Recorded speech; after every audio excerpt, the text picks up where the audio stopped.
Muy buenas noches, estimados participantes. Les saluda la profesora Sabia Angélica Vaca Contreras y estamos en el curso Asistente de Planillas y Recursos Humanos. Estamos hoy en la sesión 2, ¿verdad? Vamos a ver aquí que estén todos listos. Ya. Muy bien, se me está escuchando claro, ¿verdad? Y voy a fluir la diapositiva para ver si está corriendo bien. Sí, está muy bien. A ver.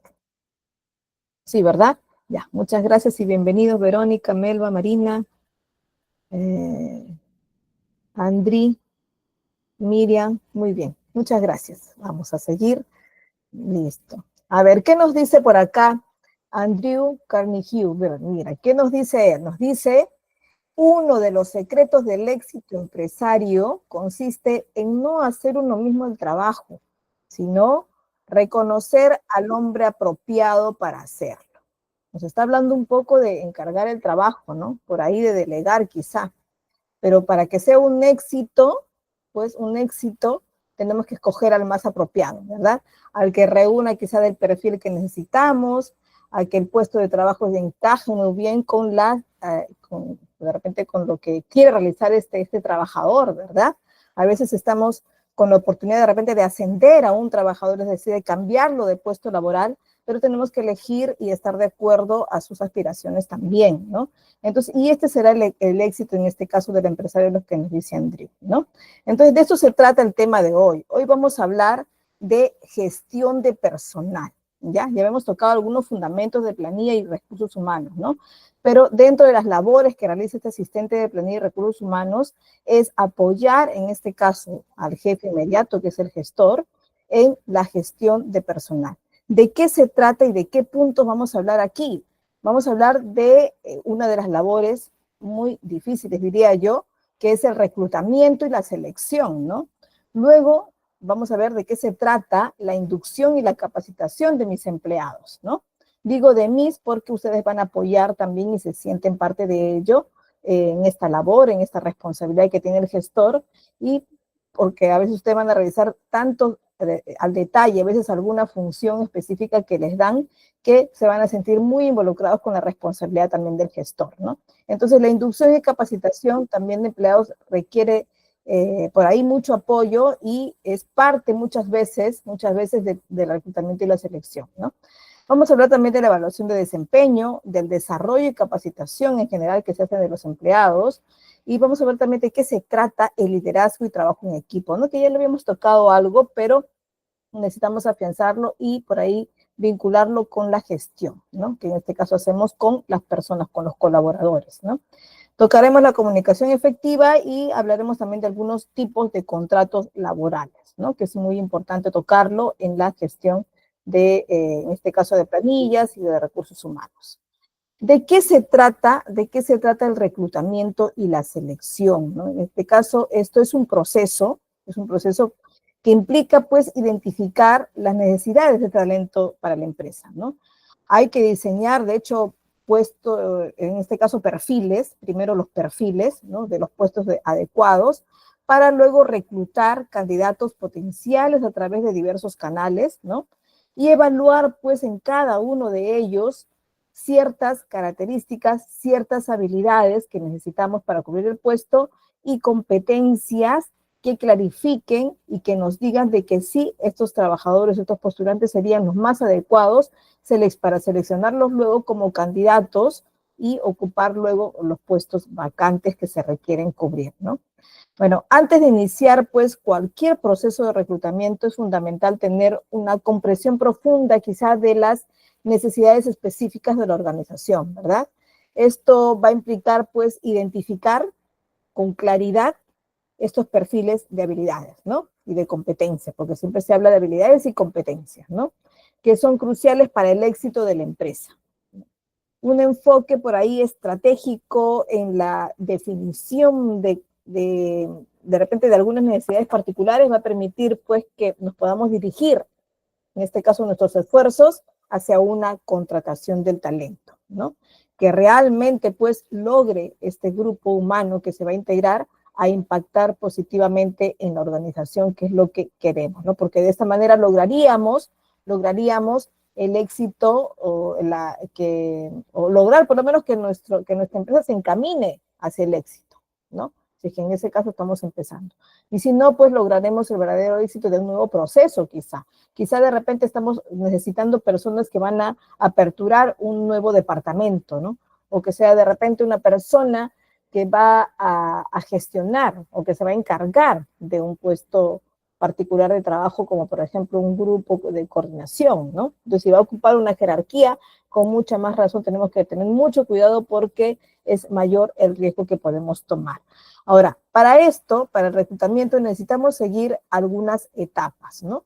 Yo he puesto 6 aquí, pero van a verlo luego, que no termina el reclutamiento y la selección solo en la contratación, ¿ya? Así que empecemos. Primero, necesitamos una creación del perfil vacante, ¿verdad? En esta parte de la creación del perfil vacante, nosotros analizamos en este caso lo que necesitamos, ¿no? Tenemos de repente un área donde los chicos de diseño se encarguen de, por ahí, retocar algunas fotos, que por cierto hoy en día ya la IA hace esto, pero por ahí le crean un entorno vinculado con la gama de colores que tiene la empresa, ¿no? Con algunos, por ahí, accesorios que siempre comúnmente usa, ¿no? Entonces, por ahí tenemos este grupo que se encarga de esto. Bueno, tenemos otro grupo que se encarga de los contenidos, ¿no? Pero tenemos también varios programas en la institución, ¿no? Por ejemplo, la empresa RIMAC, que es una empresa aseguradora, ¿no? Tiene varios productos, varias empresitas dentro de ella, ¿no? Hay una que se llama, que es una farmacia que se creó, bueno, hace poco, bueno, el año pasado, a mediados del año pasado, se creó una farmacia virtual que se creó solo para un mercado de personas con enfermedades crónicas, ¿no? Hoy tenemos no solo las enfermedades raras, pueden ser crónicas, ¿no? Aparte del asma, la diabetes, ¿no? También tenemos personas con hiperlipidemia, que son los que tienen alto colesterol, las personas que por ahí tienen problemas de tiroides, ¿no? Que cada vez, por cierto, aumentan estas cantidades de personas que tienen enfermedades crónicas, ¿no? Entonces se creó esta farmacia para esto, ¿no? Y luego decidieron, pues, que no dedicarla solamente a personas con enfermedades crónicas, sino que también quisieron dedicarla a otro tipo de personas, por ejemplo, que compran comúnmente las vitaminas, ¿no? Que eso para hacer ejercicio y todo. Entonces también la dirigieron para personas que hacen gimnasia, ¿no? Entonces vieron por ahí que ya no es necesario o solo tener un grupo colaborador para todo RIMAC, sino la dividieron por sectores. Uno que se encargue de Cuidafarma, otro que se encargue de la propia venta de los seguros, otros de alguna farmacia particular que tengan por ahí y otros que se encarguen de otro tipo de publicidad que tengan de los programas, por ejemplo, de estar bien, que tienen ellos que se dedican a dar cursos de capacitación gratuitos del cuidado de las personas, ¿no? Cuidado físico, cuidado de enfermedades, de cómo comer bien, ¿no? Entonces, decidieron no solo contar con un grupo de diseñadores que se encargue de todo, sino de crear varios grupos para esto. Entonces crearon un grupo nuevo sobre Cuidafarma, ¿no? Porque antes la gente que realizaba el diseño solo para RIMAC hacía todo, ¿no? Todo lo que hacían dentro de los programas de RIMAC. Pero quisieron, entonces necesitaron armar nuevos perfiles, ¿no? Necesitaron contratar un diseñador encargado de Cuidafarma, ¿no? Y con todo ese equipo dentro, ¿no? Entonces necesitaron, pues, tener un buen perfil. ¿De dónde consigo a estas personas, no? Pero bueno, esto ya se vio después en el anuncio, ¿no? Pero primero para crear se reunió todo el equipo y por ahí copiaron un poquito la idea de otras empresas que hacían lo mismo y armaron un perfil. ¿Qué es lo que necesitamos? Bueno, que tenga algunas habilidades técnicas, de hecho, de cuidar, de conocer las herramientas que utilizan para la creación de diseños, ¿no? Y otra que también tenga la capacidad de líder, ¿no? Capacidad de liderar, ¿no? Capacidad de manejar un equipo, ¿no? Y que además traiga su propuesta, ¿no? Que en este caso, como iba a ser jefe de departamento, entonces necesitaba presentar un proyecto. Entonces creamos un perfil y empezamos a pensar cuáles son los requisitos que vamos a pedir, ¿verdad?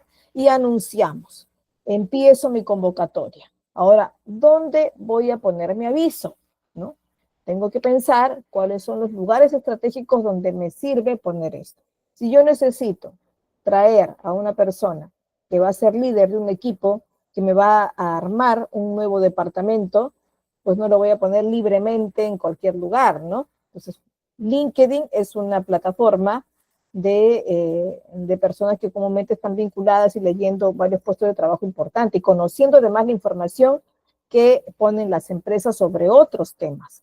Entonces se interesan un poco de lo que hace cada una de ellas, crea cierta afinidad con ellos para luego decidir si postulan o no. Entonces es una buena plataforma, LinkedIn, ¿no? Por ahí las redes sociales también. Para eso pues tenemos que tener cierta presencia en ellas, ¿no? Bueno, Rima, que en este caso tiene muy buena presencia en las redes sociales, por todos los programas que tiene, y bueno, lo pusieron en sus redes sociales, ¿no? Y este fue el anuncio y comenzó la convocatoria. Y, y después se realiza una evaluación de ellos, ¿no? Los filtros que se utilizan pueden ser varios, ¿no? Varios. Una empresa incluso puede empezar con una capacitación primero. Luego, dentro de ellos, evaluarlo dentro de la capacitación y al final quedarse con los mejores, ¿no? Y con ellos ya iniciar de repente una entrevista personal y, bueno, acogerlos, ¿no? Pero bueno, unos filtros básicos podrían ser primero el evaluar el currículum, ¿verdad? Que es lo primero que se hace, ¿cierto? Luego se evalúan conocimientos técnicos, ¿por qué no? También evaluar la parte estudiada, ¿no? Puede estar acompañada de una entrevista o quizá dejar la entrevista para el final. Pero generalmente se evalúan los conocimientos de manera escrita, muchas veces, de manera psicotécnica también para conocer la parte psicológica, pero de manera escrita, y aparte se tiene una entrevista personal. La entrevista personal nos puede servir para también afianzar los conocimientos técnicos que necesito, conocerlos en la manera práctica, y también para poder conocer algunas habilidades interpersonales que lo puedo conocer a través de un diálogo, también acompañado, ¿por qué no?, por un psicólogo, ¿no? Entonces, por eso es que esta etapa de evaluación, que son 3, puede dividirse en más, ¿no? En este caso, si estamos pensando en el ejemplo que les doy, que en este caso estaban buscando Cuidafarma un jefe del departamento, un coordinador de departamento, entonces tenían que pedirle también su plan de trabajo, ¿no? Su proyecto en este caso. Entonces, este proyecto implicaba costo también, que de hecho no lo va a pagar él, sino lo paga la empresa. Entonces, tuvo que entrevistarse también con el departamento de finanzas, ¿no? ¿Para qué? Para negociar por ahí cuánto puede ser el presupuesto base para que pueda clarificar en este caso su proyecto, ¿no? Y si se tiene que reconversar y negociar de que no es muy poco el presupuesto, yo creo que debe ser tanto y lo tiene que sustentar y esto pues requiere una entrevista, ¿no? Y a veces no solo con la parte financiera, sino también con algún alto directivo que tome decisiones, en este caso de presupuesto, ¿no? Entonces requería también, además, una entrevista decisora en este caso para armar la parte económica, ¿no? Y bueno, esto siempre previo evaluaciones decisivas como son las de interpersonales, por ahí la de manejo de equipos, ¿no? Por ahí la revisión y la verificación del currículum también, ¿no? Si es cierto lo que nos están mostrando los estudios, la experiencia laboral, ¿no? Entonces todo eso también se clarifica con una documentación que respalde, ¿no? Entonces hay que considerar también todo esto cuando necesitamos apoyar en la parte de reclutamiento, ¿no? Ustedes como asistentes van a necesitar evaluar y revisar estos documentos previos para poder alcanzar de repente a su gestor o a su jefe inmediato por ahí los puntos importantes, ¿no? Y poder de repente prepararle también las pautas para la entrevista, ¿no? Que a veces necesitamos alcanzarle algunos puntos importantes que necesita conocer y afianzar lo que está escrito, ¿no? ¿Por qué no comprobar también, ¿no? Y al final, en una sexta etapa, estoy poniendo yo la contratación, ¿no? Que de hecho la contratación no acaba ahí, a veces tomamos el riesgo y empezamos por ahí un periodo de prueba, ¿no? Generalmente contratamos al personal por 3 meses. ¿Por qué? Porque es 3 meses lo que se considera en promedio un tiempo de prueba, ¿no?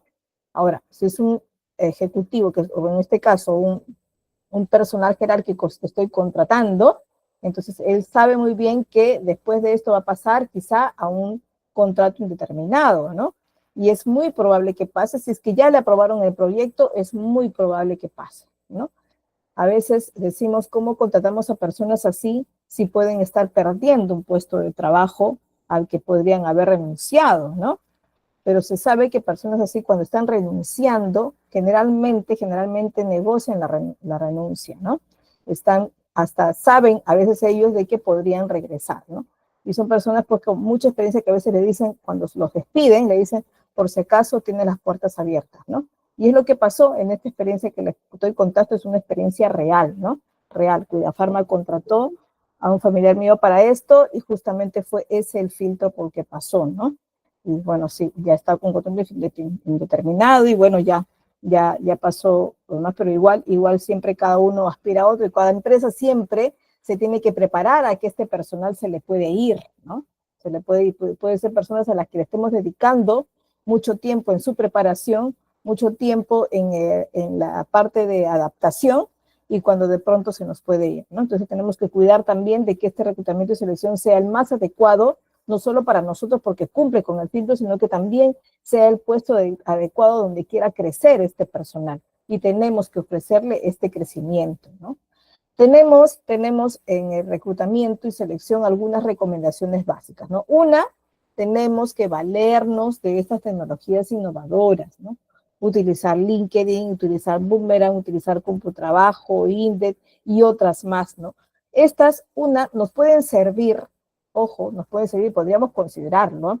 Podemos servir para poder utilizarlos a que ellos nos ayuden a hacer los filtros principales, es decir, permitir que ellos nos alcancen currículum o permitir que ellos reciban nuestros currículos que hemos anunciado en la convocatoria y que nos ayuden a escoger a los mejores y nosotros continuar con la otra etapa de la evaluación.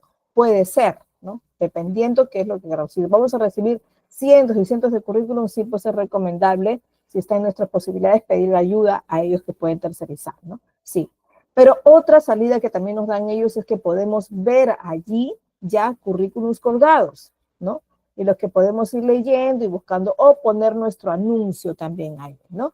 En LinkedIn, Boomerang, CompuTrabajo, yo diría que en LinkedIn y Boomerang, por lo menos en Perú, es importante poner un aviso ahí y además mantenernos activos en estas redes sociales porque LinkedIn es una red social, ¿no? Y tener presencia en ellos. ¿Por qué? Porque es ahí donde los empleados, en este caso el gran talento, siempre está investigando de qué se tratan las empresas, qué tipo de contenido hacen, qué tipo de labor hacen, ¿no?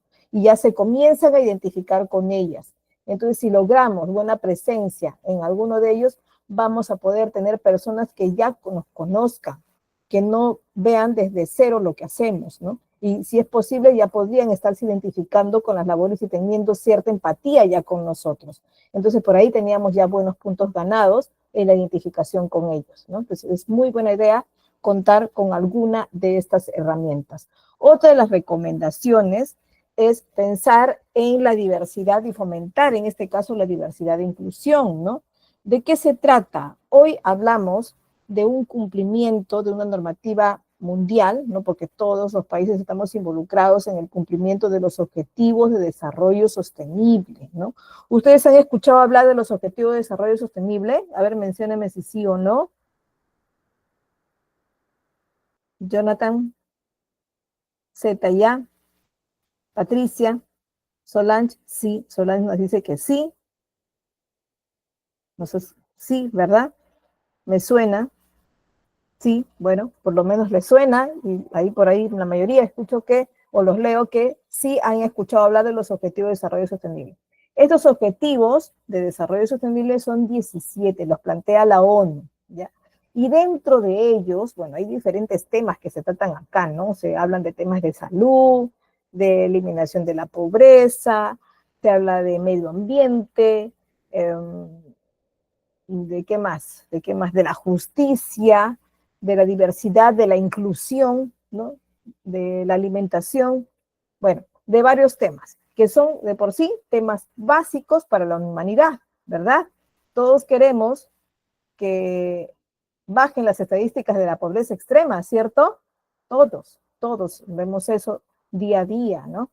Todos tenemos que también velar por la salud mundial, que cada vez se vuelve más crítica, ¿no? Hay enfermedades rarísimas que están apareciendo y tenemos que velar por ellas, ¿no? Todos tenemos que también involucrarnos en la igualdad de género, por ejemplo. Hoy ya no podemos tener anuncios de reclutamiento donde se diga necesitamos docentes de sexo femenino, porque no tiene razón de ser de que solo se presente de sexo femenino o de sexo masculino, ¿no? Que por cierto ya no existe eso, ¿no?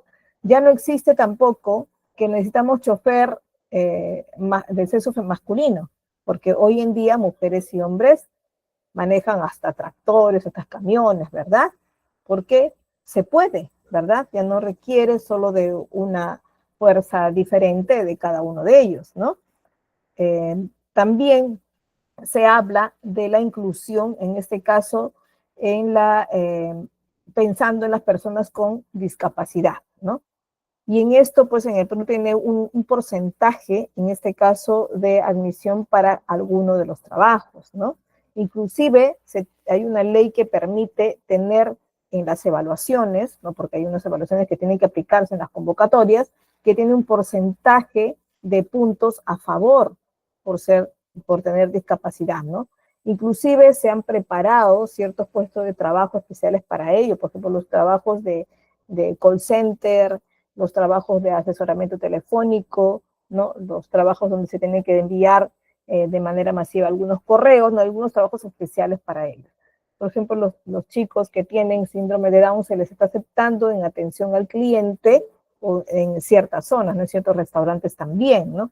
Entonces, de esta igualdad de género es la que hablo. O sea, yo les diría que no solo por ética, sino que también por cumplimiento de normas legales, ¿no? Y hoy se tiene que tomar en cuenta, ¿no? Se dice, por ejemplo, la ONU que las personas con discapacidad tienen, y los concluimos todos y estamos de acuerdo, que tienen derecho al trabajo, ¿verdad? Incluido al derecho a trabajar en un entorno que sea abierto, inclusive accesible, ¿no? Los países en este caso deben tomar esas medidas apropiadas para promover inclusive las oportunidades de empleo, ¿no? Y esto nos dice por ley, a la letra está escrito así, en este caso por la ONU, ¿no? Y tenemos que cumplirla. Por ejemplo, la ODS 11 nos dice que tiene que ser accesible, ¿no? La información incluso, el acceso a la información, que la dice la ODS 12, nos dice que tiene que estar al alcance de todos. ¿Por qué? Cuando se habla, por ejemplo, de una convocatoria del Estado, ¿no? La información no la tengo que tener muy escondida, la tengo que tener visible. Y tiene que estar, en este caso, todas las convocatorias peruanas están en el portal del Estado peruano, ¿no? Y tiene que estar ahí publicado, ¿no? Si es una convocatoria de salud, pues tendrá que estar en la página del Ministerio de Salud. Si es una convocatoria educativa, ¿no? Convocatoria de docentes, tendrá que estar en el portal del Ministerio de Educación, ¿no? Entonces sí o sí tiene que estar ahí. Muy aparte que tiene que estar directamente en los portales de la organización donde va a trabajar el personal. Es decir, si voy a trabajar en un instituto, pues tiene que estar en el portal del instituto, y si no tiene página web, pues tiene que estar pegado en las puertas de manera física de la institución donde va a laborar, ¿no? Entonces, de esta manera estoy cumpliendo con el acceso a la información, que hoy en día tiene que ser muy, muy transparente cada uno de los procesos, ¿no? Y esto es mucho más exigente en la institución pública, ¿ya? Entonces, es cumplimiento ético y normativo también, ¿no? Otra de las recomendaciones es que tenemos que implementar entrevistas estructuradas, es decir, tenemos que prepararnos para las entrevistas. No puede haber ninguna entrevista de reclutamiento, de evaluación de personal, si no está estructurada, ¿no? No puede salir un entrevistador a la carrera entrando y sin ninguna pauta, ¿no? Nosotros como asistentes, ustedes como futuros asistentes o actuales asistentes de recursos humanos y de planilla, tienen que apoyarlos mostrándoles su pauta, ¿no? Alcanzándole de manera escrita. No está mal que vaya de manera escrita a una entrevista y leyendo incluso la pregunta que se le hace. En la institución pública hay entrevistas en las que se tienen que realizar la misma pregunta a todos los candidatos, ¿no? Y es así. Y muchas veces se exige que se lea. ¿Por qué? Porque a veces una I, una O, una preposición o un pronombre hace la diferencia del contexto de la pregunta, Entonces, por eso es que se tiene que leer muchas veces. Entonces, esta preparación, por más capo que me sienta, lo tengo que mostrar de manera estructurada, en este caso, escrita. También podría implementar y considerar la implementación, en este caso, de programas de referencias. Si estoy en una empresa privada, sí puedo tener estas referencias, es decir, puedo manejarme o valerme de recomendaciones. A mis empleados decirle, miren, necesitamos cubrir este puesto de trabajo por ahí, recomienden, avisen. ¿Por qué? Porque la recomendación dentro de una empresa privada, primero, es permitida, ¿no? Lo que en la institución pública más bien está prohibido, ¿no? Pero la ventaja es que si una institución privada te permite esto, al recomendar un trabajo a alguien que está trabajando en esta empresa, estoy ya recomendándolo de manera empática, es decir, estoy recomendando algo donde yo me estoy desempeñando y le puedo contar además las ventajas que estoy viendo en ella. Entonces, de esta manera inicia incluso algún plus de convencimiento para que esta persona se involucre y postule. Entonces, estaría trayendo a mi institución como candidato a alguien que ya se siente identificado con mi empresa. Y esto ya nos puede ayudar en el reclutamiento. ¿Ya? Y además, pues, tener presencia en redes sociales, ¿no? Y tengo que tener una marca laboral también en cada una de estas, así como hablamos de una marca personal, una marca empresarial o marca en una comunidad de redes sociales con clientes, pues, también tengo que estar involucrado en todas las personas que me vean, porque quizá ahí logre alguna vinculación especial con algún candidato que necesito, ¿no? Entonces tenemos que tener una presencia favorable, en este caso, en todas las redes sociales que amerita mi presencia, ¿no? Que decido yo tenerla, ¿no? Y hay algunas que son básicas, pues, ¿no? Hoy incluso hasta TikTok es básico tener presencia, ¿verdad? Ya los videos, las cosas pues, pueden ser no de un tono solamente de diversión, sino también puede ser muy serio, ¿no? Y también están muy, muy bien vistos. Aquí, pero hacemos una pausita primero, a ver, hacemos una pausita. ¿Para qué? Para comunicarlos algo muy importante que el Instituto GCAP tiene para ustedes, ¿no? Ya les deben haber comunicado que tienen la oportunidad de tener un certificado del Instituto GCAP. Habrán notado pues que todas las sesiones son de verdad y ciertamente todas gratuitas, ¿cierto? Están entrando sin ninguna restricción y en ninguno se les dice ingresan solo los que compran el certificado porque no es así, es verdad, pero sí se les dice que pueden aprovechar la oportunidad, ¿no? De obtener este certificado para que puedan fortalecer su CV, ¿no? Y ser así, pues, el más destacado en su próximo trabajo. Aumentan sus conocimientos y a la vez obtienen el aval internacional, en este caso importante, de Google Workspace for Education. Y además pueden separar su certificado desde 50 soles o 14 dólares estadounidenses, ¿ya? Pero tomen en cuenta que esta promoción está válida solo hasta el 15 de abril, así que aprovechen ya y sean así un profesional altamente competitivo en este mercado laboral que siempre está tan demandante, ¿no? Recuerden que GK siempre comprometido con la enseñanza, les va a brindar esta y otros beneficios.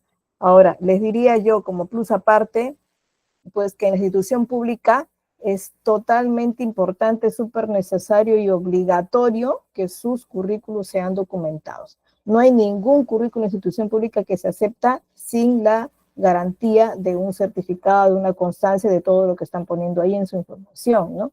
La institución privada le puede pedir en un primer momento que lo envíen sin documentar, pero en las entrevistas, en las evaluaciones, pueden pedirle sorpresivamente la justificación y entonces pueden caer en la falta de algún documento. Así que consideren la oportunidad de tener su certificado. Si ya se están capacitando, si están aprendiendo como asistente de planilla de recursos humanos, ¿por qué no lograr una certificación con esta promoción? Bueno, sigamos. Aquí hablando de William Moulton Marston. A ver, ¿ustedes han escuchado hablar de William Moulton?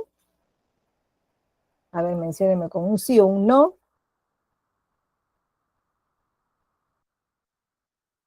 No, nos dice Patricia. Pero también Patricia me pide repetir el precio. Son, ¿cuánto era? Desde 50 soles o 14 dólares estadounidenses, ¿ya? Pero esta promoción solo hasta el 15 de abril. A ver. No, no han escuchado hablar de William Moulton, ya. Pero han escuchado hablar del personaje Wonder Woman, Mujer Maravilla. una historieta, ¿no? Por ahí, a ver, ¿alguien ha escuchado hablar de ella? De la Mujer Maravilla. Las diapositivas se las canso al Instituto GCAP para que ellos coordinen con ustedes y se la cansen. Sí, nos dicen algunos. Es un personaje antiguo, claro que sí. Por ahí aumentan los cis. Ajá. Sí, es un personaje de cómics, claro. Claro que sí. Sí, bueno. Creo que casi todos, y veo acá que un 80% me ha respondido a Prox, que sí conoce al personaje de la Mujer Maravilla, pero no conoce a William Moulton. Pues William Moulton fue un psicólogo, abogado estadounidense. Él publicó por primera vez la teoría de las emociones en las personas, ¿ya? Que para él, pues, las emociones, y para todos, son emociones normales. Todos somos emotivos, todos tenemos varios tipos de emociones, ¿verdad? Y él inventó incluso el primer detector de mentiras, ¿no? A través de la manifestación de las emociones, a través de las secreciones que podemos tener, ¿no? Inventó esto y además él fue historietista y por eso creó, en este caso, al personaje de la Mujer Maravilla. ¿Por qué lo creó? Porque en aquel tiempo él vio pues que estaba siendo recién la mujer tomando una posición de opinión, ¿no? ¿Por qué? Porque se le restringía antes el derecho al voto, ¿no? En los Estados Unidos en los años ahí, 1941, todavía se le estaba recién permitiendo en algunos casos el derecho al voto, ¿no? Entonces él vio la necesidad de empoderar a este personaje, bueno, a la mujer, a través de este personaje, ¿no? Y fue que creó pues a la Mujer Maravilla, ¿no? Y creó junto con esto un modelo al que se llamó el modelo DISC, ¿no? Este modelo DISC es una herramienta, ¿no?, de evaluación, en este caso, que permite conocer comportamientos, ¿no? Y las prioridades, en este caso, mediante una medición de respuestas a diversas preguntas que podríamos hacer de manera rutinaria, ¿no? Ahora, ¿para qué? Para justamente conocer los detalles profundos de la personalidad y del comportamiento. No se trata de medir las emociones, de lo que trata es de poder ver cuál es el resultado de estas emociones, ¿no? ¿Qué es lo que al final resulta o qué es lo que manifiesta la persona a través de sus emociones y cómo es que se manifiesta a través de sus acciones, ¿no? Entonces, este modelo DIS, de hecho, ha seguido creciendo, ¿no? Se ha desarrollado en diferentes áreas. Empezó mucho para poder aplicarse incluso en las ventas, ¿no? Porque para poder medir de qué manera se vincula este futuro cliente o de repente futuro comprador, ¿por qué no? Con un producto nuevo, ¿no? Entonces, comenzaron a medir sus emociones en base a su comportamiento de compra, ¿no? ¿Y en qué consiste? ¿En qué consiste? ¿Cuáles son las personalidades que se comienzan a analizar a través de este modelo DISC? Y veamos luego de qué nos sirve a nosotros en el reclutamiento y la selección, ¿no? El modelo DISC consiste en identificar estilos de personalidad. En este caso, se realzan 4 estilos. Moulton resaltó 4. Resaltó a la personalidad dominante, que son personas energéticas, decididas, acostumbradas a tomar decisiones súper rápidas, aceptar retos también, por ahí les gusta la adrenalina, del estrés de nuevos retos y cuestionar pues un orden establecido, ¿no? Cuando esta persona es extremadamente dominante, pues sí, difícilmente aceptan orden, ¿no? Quieren ser generalmente las personas que deciden por todos, ¿no? Y no escucha, quizá el resto sí se vuelve extremo, ¿no? A veces puede tener alguna cierta intolerancia social también, es decir, querer hacer solo lo que ellos quieren. Se preocupan mucho por el qué y del cómo, ¿no?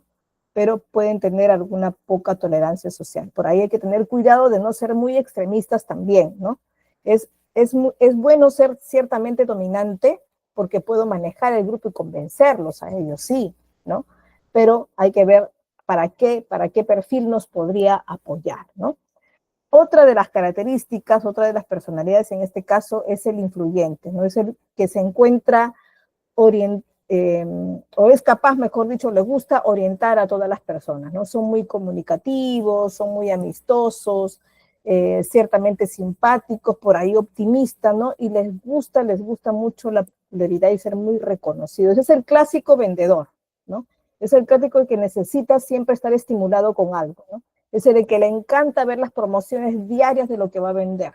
Y con esto se estimula para poder dirigirse a sus clientes, ¿no? Es muy proactivo también, ¿no? Entonces, si tengo una persona con estas características, de hecho que podría estar viendo a un futuro buen vendedor, ¿no? Y me puede ayudar en todo caso a identificarlo dentro de, por ahí, algún análisis, particularmente con unas preguntas específicas para identificar esta habilidad o esta personalidad y aplicarlo pues en mi reclutamiento, ¿no? ¿Qué más? Otro es el influyente. Por ahí no está girando, creo, mi diapositiva. Recién veo que no está girando, ya. Listo. El influyente es el que se encuentra, pues, orientado hacia las personas. Es decir, también son comunicativos, son amistosos, ¿no?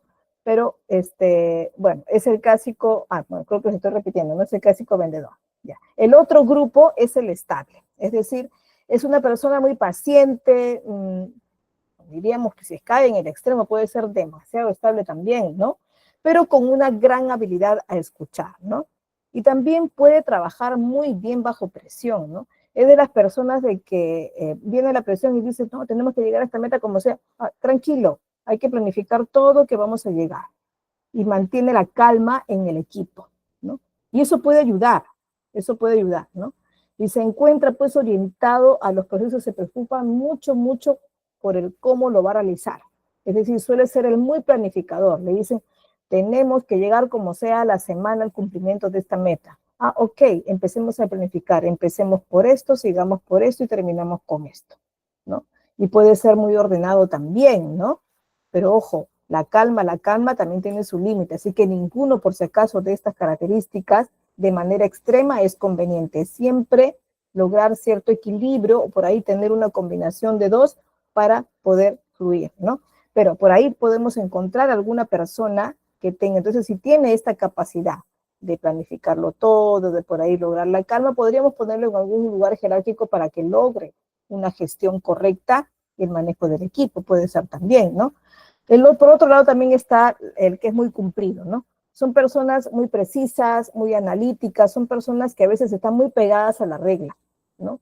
Suelen ser muy metódicos en lo que realizan, observan cada detalle para obtener una mejor solución, sí, ¿no? Pero están pegadas, ojo, muy, muy pegadas a la regla. Pueden a veces no tener buen criterio para ciertos desarrollos, porque a veces hay ciertas formas en las que tenemos que no faltarle a la regla, pero sí por ahí realizar cierta maniobra, ¿por qué no?, para poder apoyar, ¿no? Entonces, por ahí, el que es muy pegado a la regla, a veces tampoco, si es muy exagerado, no nos favorecería, ¿no? Tendríamos que por ahí ser un poquito más flexibles para ciertos casos, ¿no? Si le piden, por ejemplo, a sus trabajadores puntualidad y que lleguen a las 8 y no llegan, pues podrían tener alguna razón, ¿no? Entonces, por ahí tendría que evaluar algún tipo de flexibilidad. Bueno, de todas estas 4 características, a ver, los quiero leer. Analícense ustedes propios. ¿En cuál de ellas ustedes destacan más? A ver, ¿en cuál destacan más? ¿En dominante, influyente, cumplido o estable? Un poco de todo, nos dice Jonathan. A ver, pero en alguna deben destacar un poquitito más. Analícense un poquito más. A ver, Jonathan, analízate un poquito más. ¿En cuál de ellas puede ser un poquito más inclinado? Influyente nos dice estable, influyente nos dice Melba, influyente nos dice Andrea, estable nos dice Marcela. Ya, menos mal que nadie me pregunta a mí. Ya, listo, a ver. Bien, pero sí, pues en cada una de ellas sí tengo que, bueno, podría evaluarme y ver que en una de ellas destaco mucho más que en otras. Bueno, si destaco mucho más que en otras, tendría que por ahí lograr cierta, por ahí alguna preparación aparte, alguna terapia distinta, o alguna autoayuda que pueda encontrar por ahí para poder siempre conocer o tener alguna característica un poquito más de la otra, ¿no? Entonces sería genial para lograr un cierto equilibrio en esto, ¿no? Sabiendo que en alguno de ellos puedo no tener nada también, ¿ah? Que no estaría mal, ¿no? Pero de hecho que estas características, para no irnos de tema, nos ayuda al momento de evaluar en la etapa esta de reclutamiento y selección, ¿no? Recordando pues que el reclutamiento y la selección siempre va a ser un riesgo, ¿no? Es un riesgo muy grande que toma la empresa. ¿Por qué? Porque puedo equivocarme, ¿no? Entonces, en resumen, este enfoque DISC que nos da Moulton, uy, sí, me salí, disculpen, a ver, vamos a compartir nuevamente,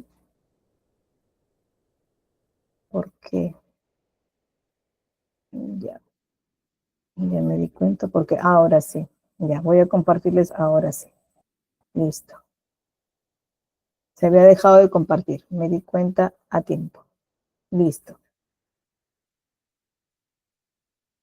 A ver, este enfoque DISC, este modelo DISC, no es que se enfoque en las emociones, ojo, sino que nos enfocamos mucho más en los resultados de las emociones. Es decir, si una persona suele ser muy emotiva en la parte de estabilidad, vamos a analizar aquí, ya en la parte de dominante, ¿no? Actúa como dominante y puede ser a veces muy firme, puede ser a veces eh, muy líder antiguo, ¿no? Muy autoritario, ¿no? Entonces quiere decir que no está manejando bien sus emociones como dominante, ¿no? Pero necesitamos más los resultados como tal, ¿no? Entonces de esto se trata, de no evaluar por ahí la parte emotiva, sino los resultados de esas emociones, ¿ya? Siempre manifestándolo con un lenguaje sencillo. Si hay que evaluar a nuestro personal, que ya lo tenemos, pues sí necesitaríamos contar con un psicólogo para esto, ¿ya?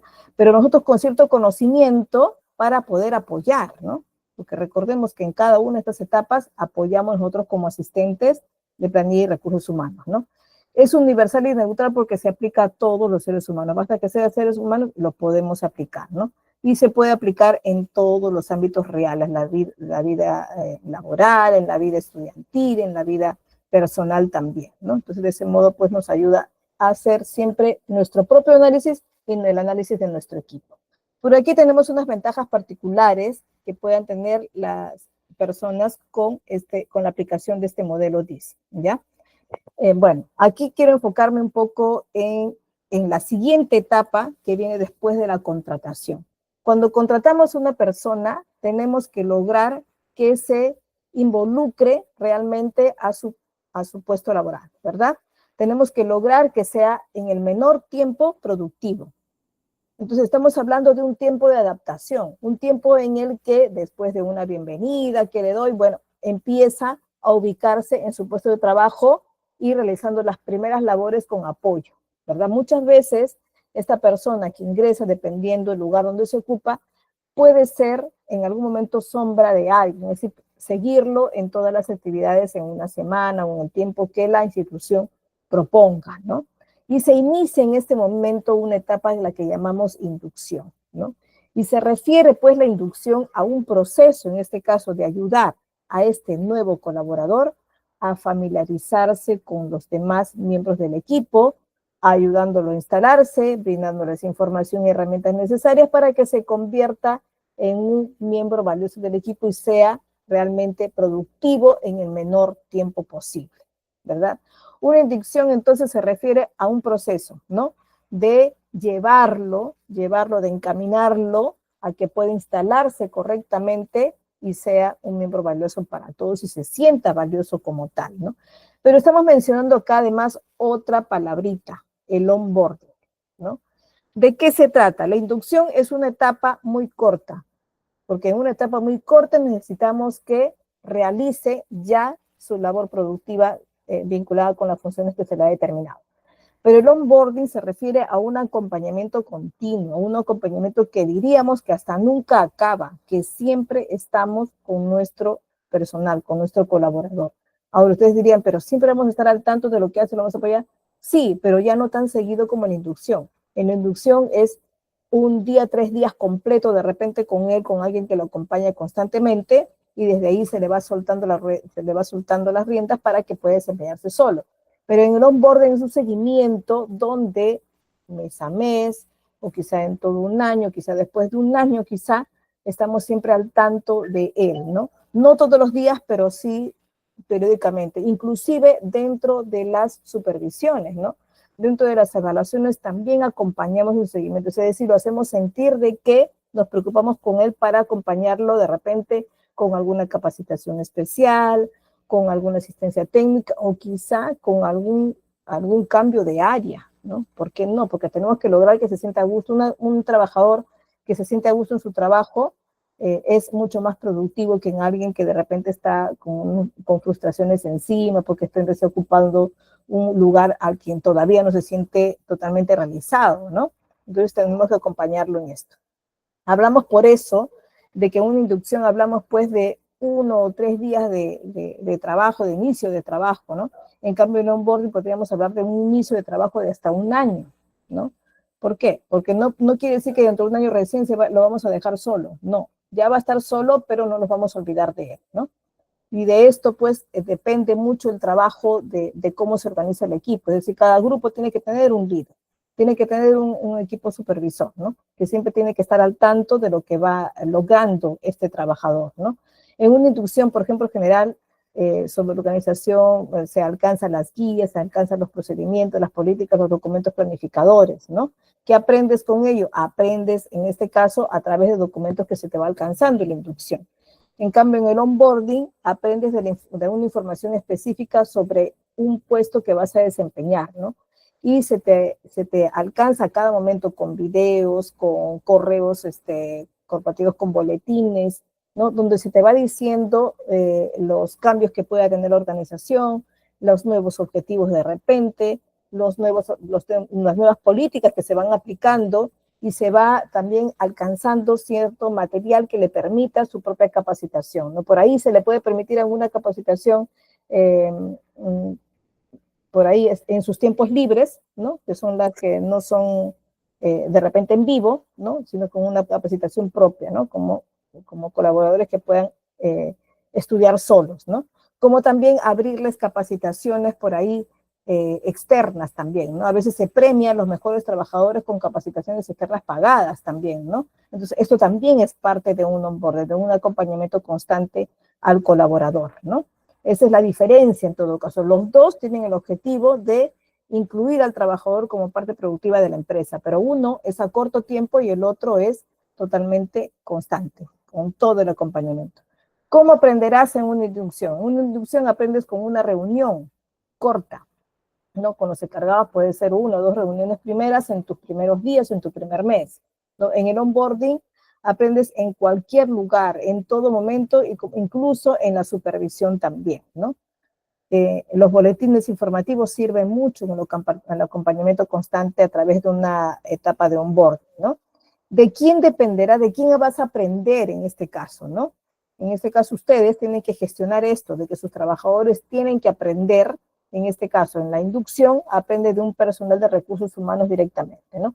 De repente de un asistente encargado del área también, o de algunos que oportunamente puedan encargarse específicamente de esta función, puede ser también, ¿no? En cambio, en el onboarding aprendes de los gerentes, aprendes de los mentores, aprendes de tus compañeros, aprendes de un coach organizacional, ¿no? Dependiendo también cómo lo organicen, ¿no? En el caso, ¿qué sigue después? ¿Qué sigue después de una inducción? En este caso de una inducción, después sigue después que se va a tomar algo de tiempo para adaptarse al clima organizacional. Va a conocer poco a poco su clima organizacional, pero en un tiempo determinado, que puede ser hasta 3 meses si es posible, ¿no? Pero en un onboarding vas a ser parte del equipo de trabajo sin sentirte en este caso como un completo extraño, ¿no? Ya que vas a ir involucrándote con ellos junto con el mismo equipo, ¿no? Van a ir acompañándote, inclusive van a mencionarte que esta cultura puede ir aumentando cada vez, ¿no? Y hay grandes oportunidades para tener algunas actividades extra laborales donde permite, en este caso, la unión de sus trabajadores, ¿no? ¿Qué más se toma en cuenta en la gestión del personal? Se toma en cuenta mucho la evaluación del desempeño, ¿no? tanto más que todo en el onboarding, ¿no? En el onboarding se aplica mucho la evaluación de desempeño y se hace sentir a sus trabajadores no como perseguidos en la evaluación, no como un grupo al que se tiene que evaluar para sancionar o para vigilar lo que están haciendo o para vigilar si están utilizando bien los recursos, que de hecho no se descarta también eso, sí, y se le tiene que decir que también es uno de los objetivos, pero el objetivo principal es por ahí conseguir y visualizar de manera global o específica algunas desviaciones que a veces los trabajadores sin querer realizan sobre los objetivos que tenemos que llegar, ¿no? Y tenemos que a tiempo llegar y visualizarlos para realizar en este caso, las acciones correctivas que le permitan llegar con éxito. Muchos de ellos necesitan llegar porque además tienen en recompensa alguna comisión especial, ¿no? O algún beneficio especial por la llegada pronta a estos objetivos o a estas metas, ¿no? Que a veces son calculadas o planteadas en base a cantidades, ¿no? Entonces, si ellos se favorecen llegando a esto, cobran su comisión y además la empresa también se favorece porque llega pronto a esta meta para poder cumplir con sus proveedores, ¿no? Por aquí hay algunas técnicas de motivación, ¿no? Que podemos considerar para nuestro personal, ¿no? Uno, que el puesto de trabajo sea realmente el adecuado, y por eso es que hay un onboarding, un acompañamiento que nos permite evaluar si realmente atinamos con este trabajador para este puesto de trabajo, ¿no? Y no tenemos que considerar rotarlo, quizá, ¿no? O de repente se quiere ir, ¿no? Entonces tenemos que agotar todas las posibilidades para poder tomar una decisión de conservarlo o de repente dejarlo ir, ¿no? Las buenas condiciones laborales se refieren no solo al clima laboral de comunicación, sino también, ¿por qué no?, a la parte física en la que estamos, ¿no? Un buen asiento, de repente para personas que están mucho tiempo sentadas en una labor, o de repente con una silla ergonómica para algunos casos, permitir que ellos adornen también y por ahí decoren el lugar donde que está designado específicamente para cada uno de ellos, ¿no? Por ahí con una cierta armonía con todo lo demás y tiene que vincularse con otras áreas, ¿no? ¿Por qué no considerar eso también? Porque eso les permite también trabajar a gusto, ¿no? Establecer objetivos claros y hacérselos saber, los objetivos institucionales que están planteados en las normativas, en los documentos planificadores, que son elaborados por los directivos, no tienen que quedarse ahí en la más alta dirección, tienen que ser trasladados a todo el equipo, todos. Entonces, ¿cómo les alcanzo? Pues hay diferentes maneras, ¿no?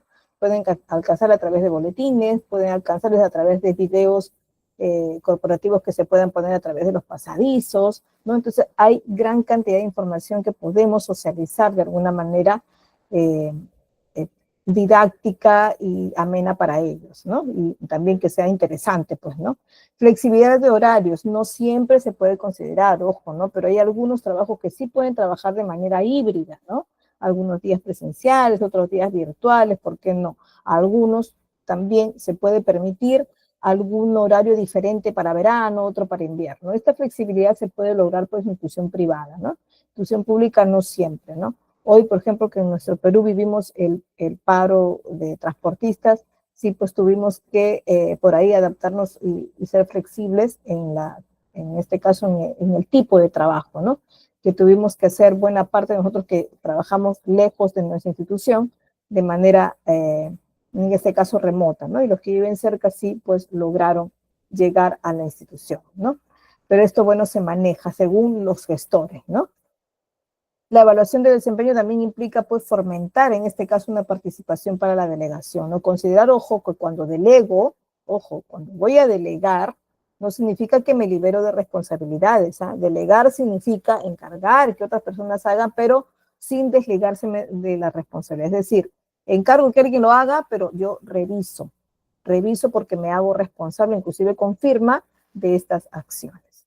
Reconocer el trabajo de cada uno de ellos y no jalármelo solo para mí si soy gestor, ojo, ¿ya? Porque todo, así como se hace en equipo, los logros también son reconocidos en equipo, ¿no? A ver, listo. Esta es otra metodología, ¿no? El modelo ADIE es una metodología de diseño instruccional, es decir, que nos permite organizar y optimizar la capacitación, ¿no? Son 5 pasos que se considera Para este caso, cada uno, bueno, ADI es un acróstico de unas iniciales que cada uno significa algo, ¿no? A significa el análisis, en este caso, que tengo que analizar la necesidad de contar con cierto tipo de capacitación, ¿no? De cierto tipo de programa de desarrollo, en este caso, para mis empleados. Analizo la necesidad de qué curso de repente tengo que dar o qué área necesita de repente tener una asistencia técnica especial y la considero y empiezo mi plan en ese momento. En el segundo paso, diseño este plan. Diseño lo que voy a realizar, los días que voy a necesitar, si lo voy a hacer en horario de oficina, si lo voy a hacer de manera virtual, de manera híbrida, de repente de manera presencial, si va a estar abierta para todos los trabajadores o si solo van a ser para algunos de acuerdo a las metas que lleguen cada uno como premio a cierto logro también, bueno, calendarizadas para algunos casos, en otros casos solo como premio. Bueno, toda esa parte la diseño en esta segunda etapa. En la tercera etapa ya realizo el desarrollo, es decir, ejecuto en este caso este programa de desarrollo y capacitación, ¿no? Implemento algunas áreas específicas para, según la necesidad de cada una de ellas. De repente me encargo de dos programas, uno para la parte de producción y otro para la parte administrativa, ¿no? Y comienzo a desarrollar cada una de ellas y las implemento para cada una así por separado. Y al final, como todo proceso, requiere una evaluación también, ¿no? En este caso, E, que es la última letra de ADIE, me pide y me dice que evalúe los resultados, en este caso, de mi programa de desarrollo y capacitación que planeé y que ejecuté, ¿no? Y comienzo a medir qué tanto me sirvió y como la única manera de medir es medir, en este caso, la productividad de mis empleados, ¿no? Al medir la productividad de ellos me daré cuenta en comparación con la que inició si resultó o no, ¿no? Y este sería el resultado, en este caso, de mi programa, ¿no?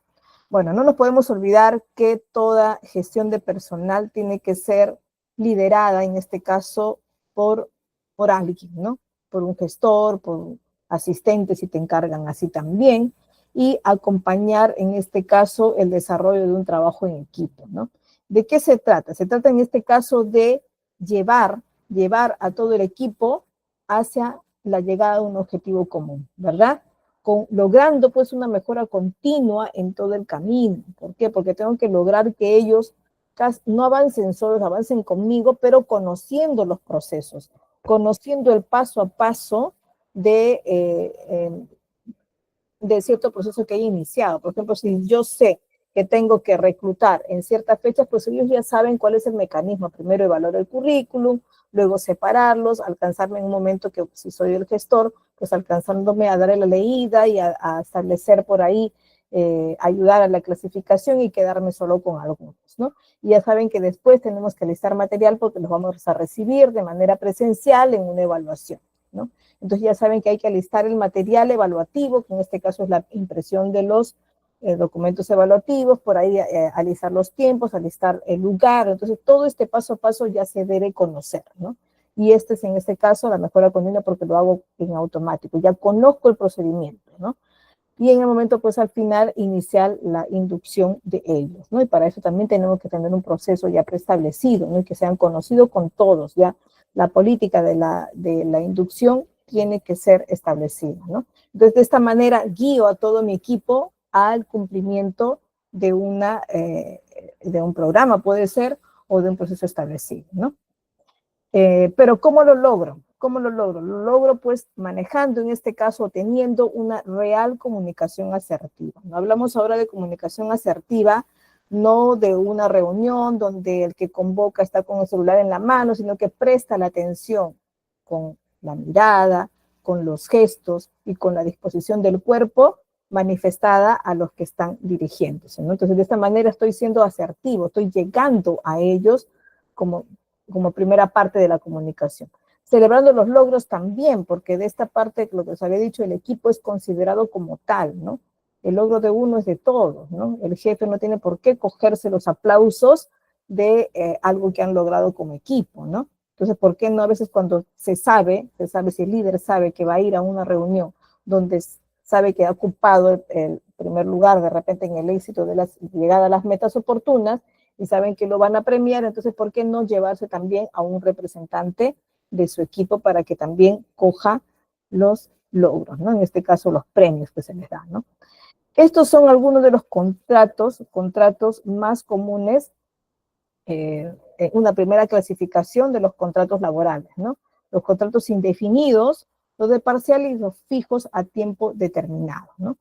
Cada uno de ellos tiene sus propias características, me refiero a que no todos tienen el mismo tiempo de vacaciones, por ejemplo, ¿no?